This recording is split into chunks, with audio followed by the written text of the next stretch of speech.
Happy Thanksgiving from the Southern Nevada desert alongside Tyler Foljam. I'm Joe Fortenbaugh. This is Bet. Like our new little mascot we got there. Look at this guy. That's what we got. We got a new little mascot on Bet. Talking turkey and everything in between as we get you set for the Thanksgiving Day card. The Iron Bowl has an interesting twist. We've got a lot to get to. We're going to play a little Turkey Day trivia as well. But first, to those of you on Facebook and Twitter watching us, thank you very much. You can also check us out on YouTube. YouTube.com/ESPN Sports Betting is where all of ESPN sports betting content is migrating. Our stuff from Daily Wager, a lot of our stuff from the written format, all that good stuff, ESPN.com or YouTube.com/ESPN Sports Betting. You may be wondering what these giant poker chip piñatas. These are pretty too. Are doing sitting here. Oh wait, there's a Detroit and a Houston on either side. Is that because they're playing each other? Look at you, on your eyes Thanksgiving? work. How about them apples? This guy. We are not going to reveal any of that now. That is coming later in the show. Patience, people. But we begin with the segment we always begin with when it's our final episode of the week, and that would be the Eliminator Challenge, something I have not participated in since week one, but this guy right here has participated in every week until, unfortunately, this one. It was a heck of a run, undone by the Dallas Cowboys in their 31-28 upset of the Minnesota Vikings last week. 10 for 10 until last week. Look, I know you're bummed, but it's a tremendous run. Well, we didn't make it to the end, though, Brother Joe, and that's ultimately the goal. If you're not first, you're last. And since I didn't make it to the end, I failed miserably despite 10 weeks of picking perfectly. I knew when my Eliminator life was on the line, my survival literally was on the line with the Minnesota defense needing to do something to save me, I knew it was over. They're not stopping anyone this year. Once you sat there thinking, I need Minnesota's defense to make this may be over. Look at that. I wasn't able to pick on the Jets Jets this week because I had already used the LA Chargers. I would have liked to use them against the Jets, obviously. Picking on New York teams worked at the beginning of the season. I thought Dallas had sunk to those lows, but they made it back, and thus I have been eliminated. Take this right here to the roulette table. Thank you, sir. Maybe you can drown your sorrows in a 38-1 shot if you've got the 0-0, though. All right, so we've got big news out of the college football world. The Iron Bowl, Auburn and Alabama, scheduled to take place Saturday at 3:30 p.m. Eastern, is on, but it will be on without head coach Nick Saban of the Alabama Crimson Tide. Saban has tested positive for COVID-19, and he is showing mild symptoms. So first and foremost, we wish the head coach best of luck with his recovery, and we hope he is okay. This is not like the last time when he tested positive, but it was a false positive, and he was still able to coach against Georgia. He is showing symptoms, so he will not be a part of this game. The point spread prior to the news was Alabama minus 24.5. It is still Alabama minus 24.5. Now, a bit of a spoiler alert as we get to Parlay to Paradise later in the show. Alabama is one of my selections. They are 7-0 this season, winning by an average of 30 points per game. But more importantly, look at how they have handled the Auburn game the year after losing. Saban lost to Auburn last year. It's the 5th time Nick Saban has lost to Auburn as the head coach of the Alabama Crimson Tide. In the previous 4 instances, he has come back the following year to go 4-0 straight up, 4-0 against the spread while winning by an average of 26 points per game. I still see Alabama throttling Auburn. I'm surprised a bit that the line hasn't moved at all. You originally were not making any play on this game. Has this news done anything to you whatsoever? No, it hasn't changed me, but I didn't know that little nugget that you just dropped as the... Shake it off. I will. I'll bounce back. Got eliminated. Survivor. I mean, this week, I got to be thankful for something right now. It's not how I'm doing with my profession. But it doesn't change much of anything. More so hearing that stat that you dropped about Alabama under Saban following losses to their principal rival, Auburn in the SEC, dominated in such a fashion the next year. I do think Alabama, is a vastly superior team to Auburn, whether Saban is on the sideline with the headset on or not, just talent-wise. A big gap there, much bigger than we've seen in recent years. So it doesn't change much of anything for me, but hearing that nugget that you gave about Bama bouncing back after losses to Auburn maybe gives me more confidence in backing Bama. Look at you. All right. I'd be willing to welcome you onto the team because I got a feeling we got some differences coming up here in a little bit. You just teased that it was in Parlay to Paradise, a pick for this game, and I guess I think I know where you're going based on the context clues of the analysis and data points that you gave up. All right, so as if that wasn't bad news enough for the weekend, the marquee attraction for Thursday's NFL Thanksgiving schedule has been postponed. Pittsburgh and Baltimore, scheduled as the nightcap, big rematch from a few weeks ago, with Pittsburgh laying 5 points originally, has been moved to Sunday at 1:15 p.m. Eastern. Why? Baltimore has had an outbreak of COVID-19 in the locker room. 7 players have either tested positive for COVID-19 or who have been deemed close contacts of those who have tested positive for COVID-19. As a result, Pittsburgh was a 5-point favorite, then moved to 4 as a favorite. Strange. And then after that, Caesars William Hill here in Las Vegas took the game off the board entirely. Now, there are some shops that still have a point spread out there. It is Pittsburgh -4, but Caesars William Hill and others have yanked it off the board. So let's start with the move. Surprised to see Pittsburgh move to a smaller favorite after the news? Very much so. Guess maybe giving Baltimore more days to rest is Agreed. something that either the markets or bettors were thinking would be a benefit for the Ravens. To me, it shouldn't make that much of a difference. It shouldn't make the Ravens get an extra point, so to speak, there. Or the Steelers, I'm sorry, get an extra point there. So to me, it didn't make much sense. It made me scratch my head. I'll tell you this, kind of teasing ahead to this matchup if and when we do see it. I was on the Ravens no matter what. I like them in this spot because of the desperation and because they can use their running game, even with the losses of Dobbins and Ingram if they're out with the COVID. Gus Edwards is capable, and Lamar Jackson just means he's going to have more on his shoulders. I think it's a good thing. Running the football, I'm talking about. You don't want to drop back and pass against Pittsburgh. They got Minka Fitzpatrick. They got good corners. They got T.J. Watt can get after you. You don't want to do that, and Baltimore's already struggling with that. So for me, John Harbaugh and this staff should go into this game and try and win on the strength of their strength offensively, even with limited resources. Feed Lamar, feed Gus Edwards. They ran for 265 on the Pittsburgh Steelers in the first matchup. Yeah. Now, granted, Dobbins and Ingram participated. Yeah. But I still think you can take advantage of what is the softest part of a great Pittsburgh defense. It's the run defense. All right, so let's play a little game. It's going to be called Amateur Bookmaker Soon to Be Fired, because let's face it, neither one of us is cut out to be a bookmaker, especially not one that is setting our own lines. I'm going to set a line for this game. Let's assume when it comes back out on Sunday, it's Pittsburgh -4. If that's the case, which way would you bet it? Again, I'm going to be on the Ravens no matter what here, as long as it doesn't dip below 3. Okay. If it crosses that threshold, then So you're a man with a limit. I'm a man with a limit.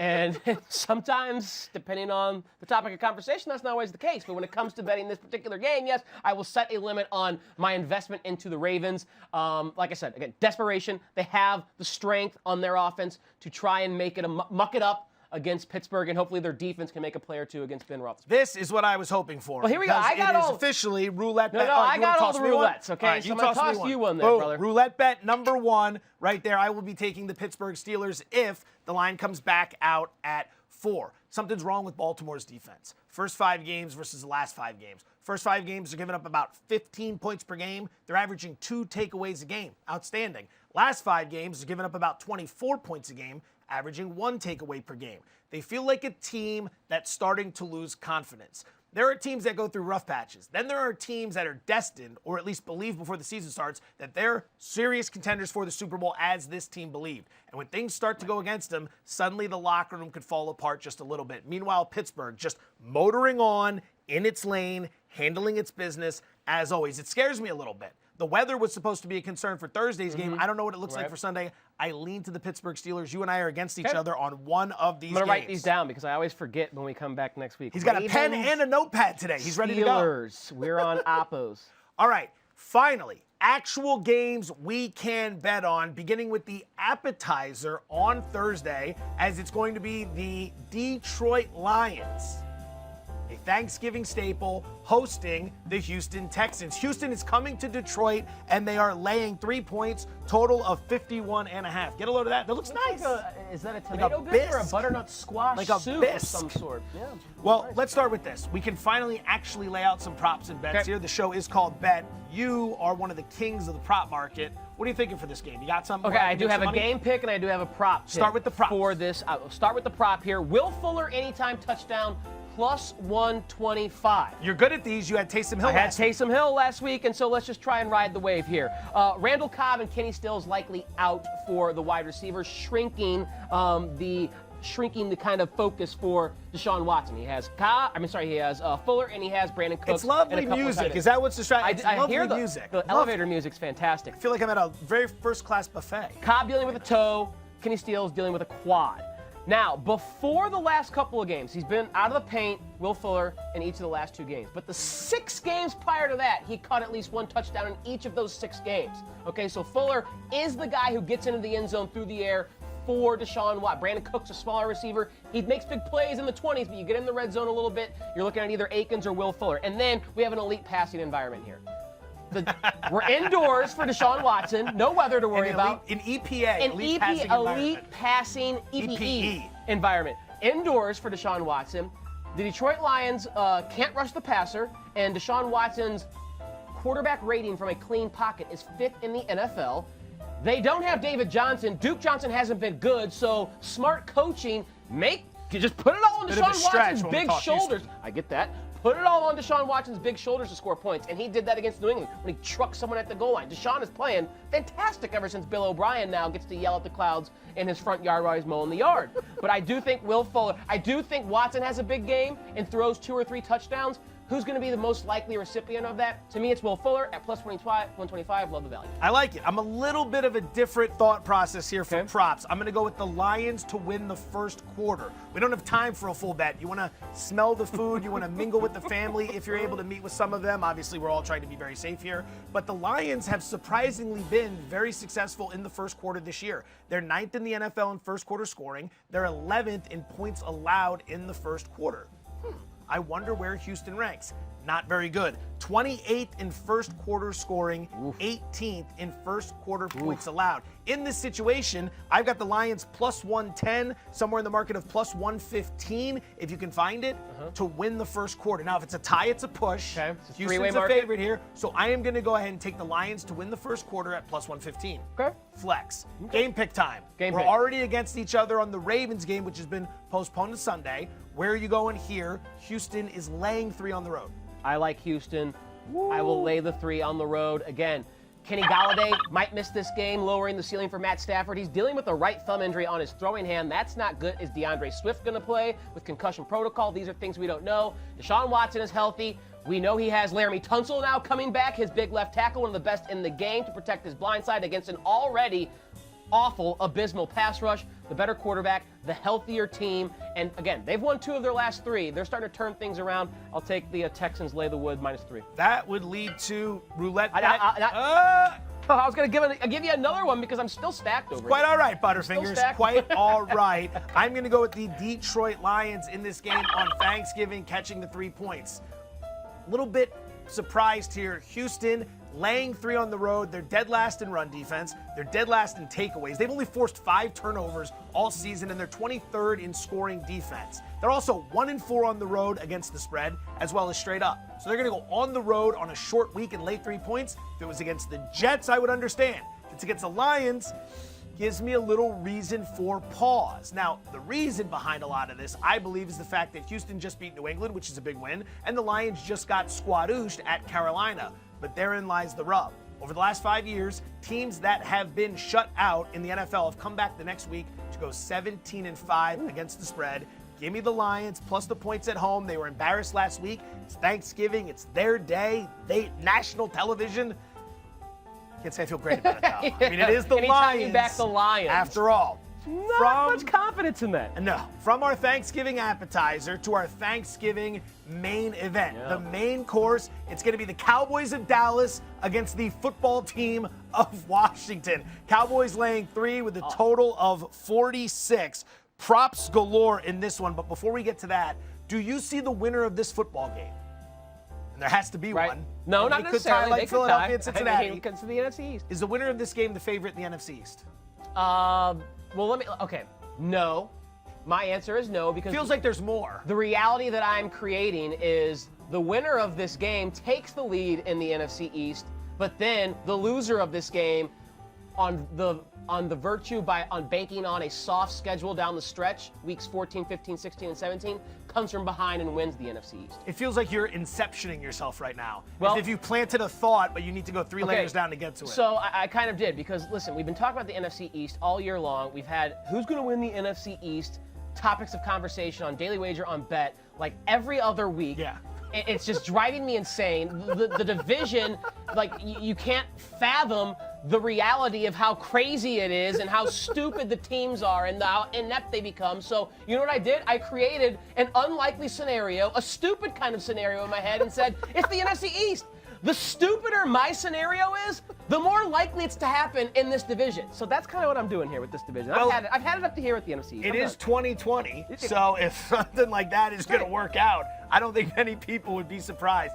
Before we get to the game pick then, what do you like from a prop perspective? I'd like to make some money here. Love, as a matter of fact, my best bet on Daily Wager a couple days ago when the line, the player prop was 68.5 yards. It's now 73.5 yards for Terry McLaurin. I got in early, got an extra 5 yards, but I still think he goes over 73.5. Okay. Now, he has been over 70 yards, not 73, but over 70 yards in 8 of 10 games he has played this season.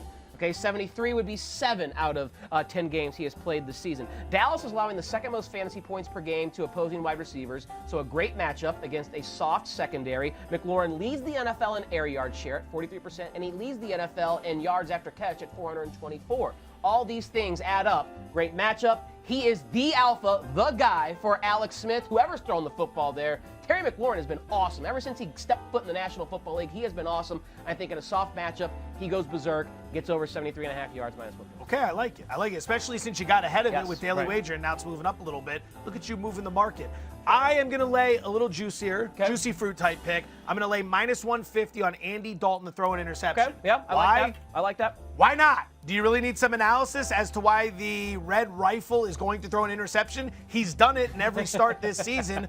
3 starts, 4 interceptions. And I'm not a huge fan of Washington, but they can generate some pressure, and they do rank 9th in the NFL in interceptions. They're probably going to put him in an unfavorable situation at some point. He's going to make a boneheaded decision. I like that. Interception, minus 150 going the other way. Now, those are the props. Terry McLaurin over receiving yards. Andy Dalton will throw an interception. As for the game, what are you doing? You laying the 3, you taking the 3? So far we've been on opposite ends of both games we've discussed, one that, of course, has been moved to Sunday. Are we the cousins that are on opposite ends of the political spectrum at the Thanksgiving table? Just causing problems. Arguing with each other from both sides, four bourbons deep, each of us. Maybe some Cabernet Sauvignon for you, my friend. Impressing nobody. Nobody at the table is impressed with any of the discussion. Taking over the conversation because I'm on the Washington football team. All right. As 3-point dogs, I'm going to take that head start with Washington going on the road. I think this is a good matchup for them to win. As you pointed out, they have a good pass rush. They can generate, as a matter of fact, a pass rush. They're 4th in the NFL in sacks with 32. They're 7th in QB hit rate. The Dallas offensive line was once upon a time great, but they lost Tyron Smith. They lost Travis Frederick. They lost Lyle Collins. They did get Zach Martin back, but he's not playing guard. They had to move him to right tackle, and Andy Dalton is someone who tends to have bad things happen when he drops back. Every now and again. Every now and then, something bad happens when Andy Dalton drops back. So I just think Washington defensively can make life difficult for that offense. And offensively, Alex Smith, Antonio Gibson, Terry McLaurin, J.D. McKissick, these guys have a matchup that's raising their floor and ceiling. Dallas is last in the NFL in points per game allowed. Last in the NFL. We talk about some awful defense. Not good. Seattle, the Atlanta Falcons. It's actually the Cowboys that are last in the most important defensive category. How many points you give up to the other team at 31.8? So I'm going to take the head start with Washington. I think they win outright. I almost went money line, but taking a little cushion with the 3-point head start. You've been a disaster trying to catch anything, so throw it back. Roulette bet, once again, although after you laid out some really good points, I'm not nearly as confident laying 3 with Dallas as I was prior to that rant. Riddle me this. A few weeks ago when these two teams got together in Washington, Dallas was laying a point on the road. Now they're coming to Dallas on a short week, and Dallas is only laying 3. I don't see that enough as an adjustment. Now, Great points. Dallas's defense has been terrible. I'm putting my faith in Andy Dalton in a big spot. But remember something. Washington off that win against Cincinnati, they haven't won a single road game this year. They're winless on the road, being outscored by an average of 8 points per game on the road. That's not good. And in addition, we hear a lot about Washington's defense. A couple weeks ago, they gave up 30 to the Detroit Lions. So they are susceptible. They're not exactly the 85 Chicago Bears, as we get that reference into the show. You're going to lose to the Washington football team twice in one season, Dallas? Perhaps. I will lay the 3 reluctantly, though. So we're on the opposite side of all 3 of those games, Pittsburgh and Baltimore, of course, being moved to 1 p.m. Eastern on Sunday. However, here's an opportunity for us to team up. Turkey Day Trivia. Oh, look at that. I'm actually very hungry right now, and that is making me even hungry. Have you ever been to Disney World and had one of these? Absolutely. If you haven't had like one of the big old turkey legs somewhere, whether it's Six Flags, Disney World, then you haven't lived. You haven't lived. You appear to be eating the pie backwards. Yeah, the pumpkin pie. I do not condone crust first consumption. I do not condone that. So whoever made this graphic, you're perpetuating a lifestyle that I don't condone. Okay, you go pointy end first, whether it's a za, whether it's pie. If it is a triangle-shaped piece of fare, of food, you put the pointy end first. You don't go crust back. That's not how we do it here in America. If Stephen A is looking for the next big take, back first, crust first on the pie, would we be the way to do it? All right, we're teaming up here. Okay. The producers have come up with 5 questions. Let's have it. Question number 1, I believe we're doing Thanksgiving NFL trivia. This notable Thanksgiving Day moment was part of the largest upset since the 1970 merger. An upset on Thank Thanksgiving? you so much for... the merger didn't happen 5 years ago, so we have quite the pool to choose from here. Was it maybe, I remember, was that game where it was snowing in Dallas on Thanksgiving? Did that happen? That would be the Miami Dolphins. Miami Dolphins? Leon, let the ball go. Right, You want to go with that? I'll go with that. Leon, let. Miami. Oh, wait, we actually have the pad working today. Look at you. Miami Dallas. and Dallas. Very nicely done with the slash mark. There's a lot going on there. And look at you. 1990. Leon Let game. That was Dan Marino. Dan Marino was a 9.5-point underdog. Well, you know what? Dallas was in their heyday right there. Little footballs. Wow. Faces out. Look at you. Well, Question I'll number give us a 2. +1 for that. Which active quarterback has the most starts on Thanksgiving without an ATS loss? Active quarterback most. So it can't be Stafford because I have to imagine he's lost mode. We've seen him a little bit. He doesn't lose. Jeez, it would have to be someone you would figure. I have no idea. I have no idea. Rodgers? You know what? Let's go You're hot. Rodgers. I'll go with Aaron Rodgers. You said that for the first one. Here we go. Aaron Rodgers. Tom Brady. When in doubt, it's Michael Jordan in the NBA and it's Tom Brady in the NFL. All right, we're 1-1. That's on you. That was your pick. Okay. We were teammates on the first one. Number 3, other than Dallas and Detroit, which team has the most Thanksgiving Day victories? Again, I have no clue. I don't even have a guess as to who it could possibly be. Who else have we seen? Philadelphia. Philly? I know got a few wins. They beat Arizona a one year. Rival of one of these teams? Let's try Philadelphia. Philly? I'm pretty sure it's wrong. Yep. Yeah, that's Chicago. 19 total, 7 since the merger. I don't even have guesses for these questions. That wasn't even a guess. I just named a team. Question number 4. Let's wrap this up. The Thanksgiving night game in 2012 featured a score on offense, defense, and special teams in the span of 52 seconds. 2012. Was that Carolina? Was that a Carolina game? There was a Baltimore 49er game on Thanksgiving that happened around that time, but I don't think that was it. These are mostly popular Thanksgiving games. So which? Come on! Oh, butt fumble game. Butt fumble. I was trying to draw it up. I had actually thought of it. All right.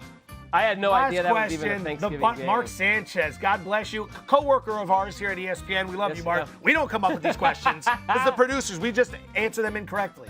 When is the last time Detroit won a Thanksgiving game as an underdog? I don't know. Have they ever won on Thanksgiving? I don't think I've ever watched a game in which they have won on Thanksgiving. Well, it's probably more notable than that. Did they beat Chicago last year? Upset Green Bay, a 7-point dog. That's the last time? Well, jeez, Detroit. Well, I tell you and what, you get this game every year. Did marvelously there, Brother Joe. All right, wow. That's speaking of wild success on behalf of the Fulton Fortinball Connection. Parlay to Paradise. You know how we do it each and every week. Tyler picks 4 games. I pick 4 games. Special guest picks 1 game. $50. 9-game parlay. Last week it would have paid $45,000. We were awful. Although I'll say this, Tyler, with the Rams on the money line there, ended up cashing. So congratulations to you. 1-3, I went 2-2. Desmond Howard missed on his. So you will take the reins here. Yeah. Give us your 4. You know A bet I make every week in college football. Fade the Kansas Jayhawks. TCU laying 24. Jayhawks 0-7 Okay. ATS this year. You're perfect fading the Jayhawks. I don't know anything about TCU's football team except they're playing Kansas. And I'm going to take the points there. They are located in Texas. Washington, Dallas. Again, I was talking about Washington. You want to go +3? Okay. I'm feeling good for Parlay to Paradise to juice our potential outcome. Take the money line +130. Rams and 49ers, an under game, mostly because I think Nick Mullins scores maybe one touchdown and a field goal against this Rams defense the way they're playing, and they're just ravaged by injury and COVID. And then Seattle, Philadelphia. Seattle needs a win. They're a desperate team. Added Carlos Dunlap to that defense, and we've seen him inject some life. Jamal Adams is back, of course, and I think this Philadelphia team is struggling, and a struggling team doesn't want to see Russell Wilson when Russell Wilson's back to do a corner with this team. So I think Surprised you're going against Philadelphia. They've looked very competent the last few weeks. That's going to blow up in your face. For the Joe Fortenbaugh 4, Notre Dame and UNC going over 68 points. UNC's offense is legit. They're averaging 43 points per game. UNC's defense, not legit, terrible. Notre Dame's been throwing more lately. That game's going to be a shootout. I mentioned Alabama earlier in the show. 4-0 off a loss to Auburn, winning by an average of 26 points per game in the Nick Saban era.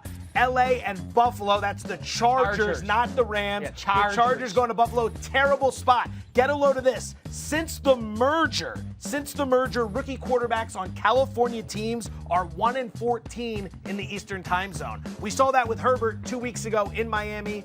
Buffalo off the bye. The Chargers 0-10 against the spread in their last 10 games against teams coming off a bye. Mind blow. Buffalo should blow just them need out. to win by 2 field goals. And I like Indianapolis plus the points. We're asking the Colts to beat the Titans twice in 17 days. There's the Titans history plus the there points? on my side. Titans plus the points, plus 3.5. What did I say, the Colts? said Indy. I'm a mess. This show is a mess. I got turkey on the brain. So, there we go. Our special guest this week, Ryan Clark. Look what he's doing. Chicago money line? Look at what he's got us to 46,000. He's taking the Bears on the money line. The expectation is that Mitchell Trubisky could be returning to the lineup. 46K. Ryan Clark gets a pat on the back. No money. He's a guest. No money. He's an amateur. We're the professionals. That's how it plays. Okay. So here we go. The payout. We're tomorrow, on opposite sides of the three. all 3 games. We are on opposite sides of the 3 games. Tomorrow, November 26th, marks the 22-year anniversary of one of the most infamous moments in NFL Thanksgiving history. Jerome Bettis and the Pittsburgh Steelers tied at 16 in Detroit against the Lions. They go to overtime. Bettis calls tails, or at least he claims he calls tails. Referee Phil Luckett flips the coin, it lands tails. He tells Bettis it came up heads. The Lions receive the ball. They drive 41 yards and a Jason Hansen field goal. I remember this. From 42 yards, I remember wins the game. It's one of the most famous moments in history. So here's what we're going to do. You and I are on opposite sides of all 3 games. Right. We're going to see if just randomly flipping Lady a luck. giant pinata-like coin can do better at picking Thanksgiving games than us. I am on the Lions plus 3. You're on Houston. Flip the coin. Look at Oh my this. gosh, it was. We did not account for this. Houston in the corner. Houston, the coin sides with I was just Fulgham. gonna keep rolling. We actually practiced this, and we had no idea. All right, number 2, the Dallas Cowboys. The Washington football team. I have Dallas minus 3. I have the Washington Squadron. Flip it. That's how you flip a fake coin that's the size they're on the of worst. a pie. Okay, the coin so far has agreed with me. Coin in likes both Fulgham. instances. All right, number 3. Here we go. And Pittsburgh. Baltimore and Pittsburgh. Okay. I don't know what I'm rooting for. I'm like getting excited. I don't know what I'm rooting for. It is Baltimore. Baltimore. The coin is me. I am the coin. I didn't see it happening like that. So you have the Ravens. You have the Washington football team. You have the Texans. Correct. The coin has all 3 of those as well, and I'm on the opposite side of the coin. So it's me versus you and the coin. It's a 2-on-1. It's a 2-on-1. I'm going to dunk in both your faces. Mono, what's a quarter made out of? Nickel? I don't know. These are made out of pinata. Is there anything on the inside? Cute. Pie or stuffing, perhaps. That would have been cool if we bashed it open and like yam fell everywhere. Brother Joe, thankful to be doing this show, bet with you ever since coming here to ESPN. It's been great. Weimar, producer, as well, everyone that helps us out, the team that has put this show on, you, the viewers. You, the viewers, of course. Very thankful for you. Have a happy, healthy, safe Thanksgiving. Brother Joe? Couldn't have said it better myself. Thanks, everybody. We are back on Monday. Enjoy the weekend.